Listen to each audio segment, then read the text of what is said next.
In this video lecture, I'm going to teach you how to create a user-defined function with argument.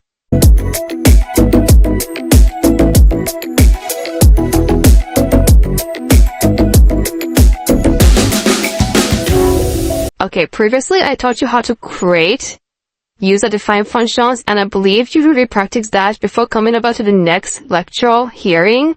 And in case you didn't do that, please always try to practice so that you can be able to learn and enjoy Python to the fullest, because there is joy in practicing, and practice makes you perfect. Okay, without wasting much of your time, please go ahead and create a function here.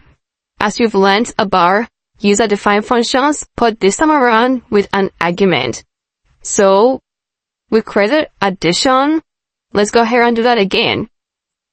And this is num1 and num2.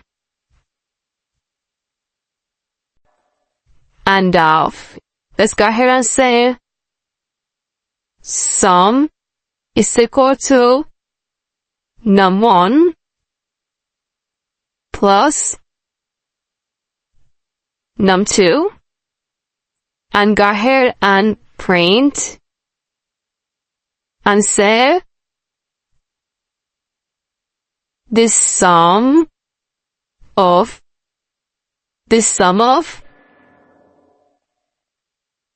num1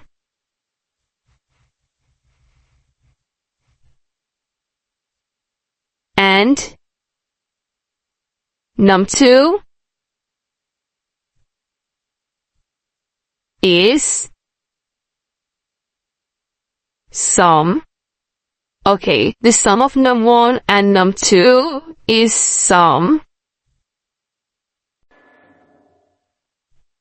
Okay, just do something. I want to do that for subtraction. Let's go ahead and copy this. And go down here and press this code and change this to subtraction. And this is num1 and num2, and this is minus, and this is sub. So these are what we did previously. So, and this is going to be the difference.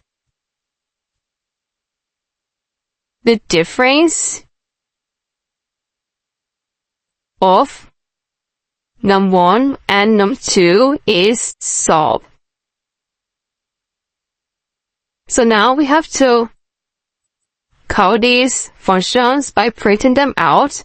So I'm going to say print addition, and I'm going to call print subtraction. I'll let this subtraction be in lowercase so that I think that is okay. So print subtraction. Go ahead and run this code and check it out. What is going on? And let's go ahead and check what is going on. Line 11, print addition error. Addition missing 2 requirements. Okay, so that is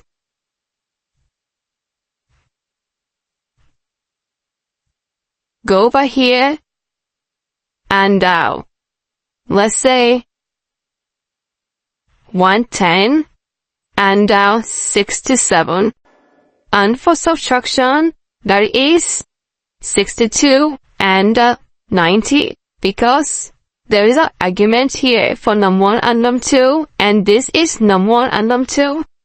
So this argument have to pass them inside here and run this code and get results. Check it out. So the sum of 110 and the 67 is 177. And the difference of 62 and 90 is negative 28.